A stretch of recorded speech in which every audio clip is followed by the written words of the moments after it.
All right, so this next one is going to be a little bit tricky, but just bear with me, okay?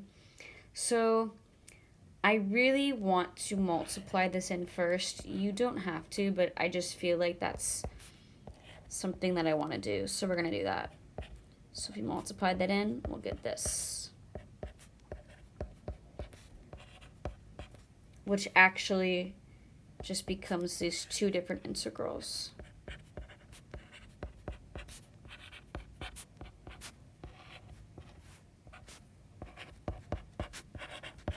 Okay, so this integral can be computed directly. There's no integration by parts needed. So we need to focus on doing this one first, and then we'll come back and revisit that second guy.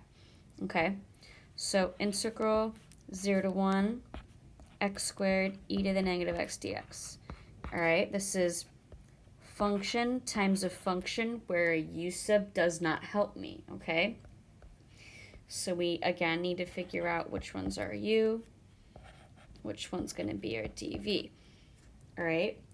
Usually, rule of thumb for u should be a polynomial term because it has a really nice derivative.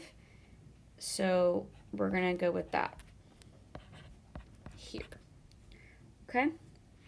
So that makes du to x and v. This is going to be negative e to the negative x.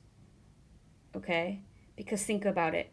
If you were going to do the derivative of e to the negative x, you would do e to the negative x times negative 1.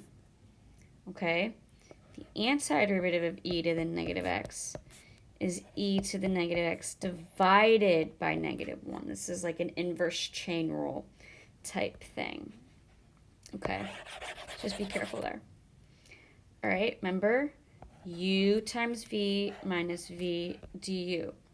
So this integral, copy, paste. And that's not what I wanted, thank you. Oh, I see what's going on. Okay, beautiful. So we get negative x squared e to the negative x minus integral of negative e to the negative x times 2x dx. Those negatives will cancel, so we really just get a positive here. Okay.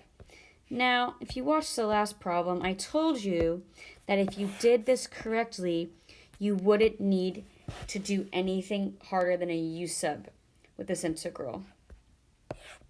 But this is one of those scenarios where we need to do integration by parts again. I know, okay? That's why I said just bear with me here. All right? So let's see. Let's do some colors. Okay? So let's pick another u and another dv. Remember, you usually pick the polynomial term here as the u. Because why? Its derivative is a constant, which is nice. Now I know that my v du integral is going to not be the worst thing you've ever seen in the entire world. All right? We already did this before. Okay. So now we go this times this minus this times that. All right, so at the end of the day, we are doing all of this.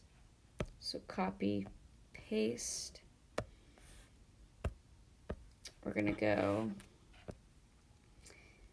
negative e to the negative x times 2x minus integral of negative 2 e to the negative x dx.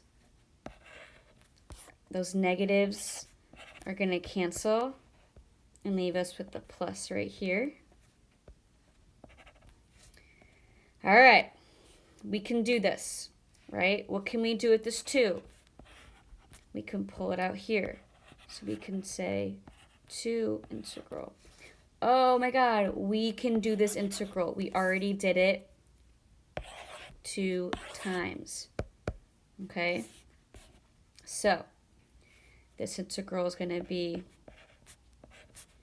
negative e to the negative x. Okay? And then we still have all of this here.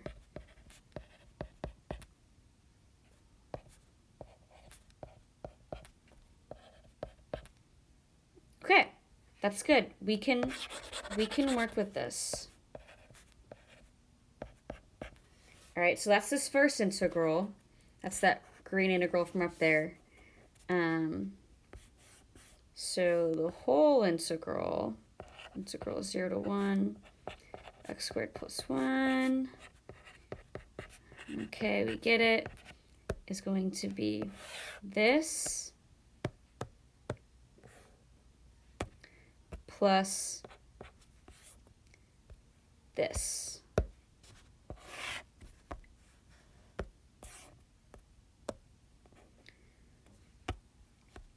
Which we know how to do this integral. Again, we've done it so many times already.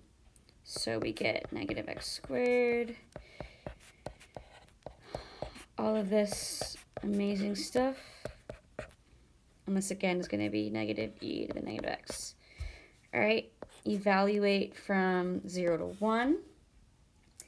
If you do this correctly, you should get simplified negative 6 over e plus 3. Just remember that e to the 0 is 1 when you simplify, and just be careful with your minus signs, okay? You got it. I believe in you. I'm just lazy, but you can get here, all right? You can get here, I promise. If you're really running, like, if you don't have enough time on a test, honestly, just like literally plug 1 in for here and then plug 0 in for there, and you can leave it like that.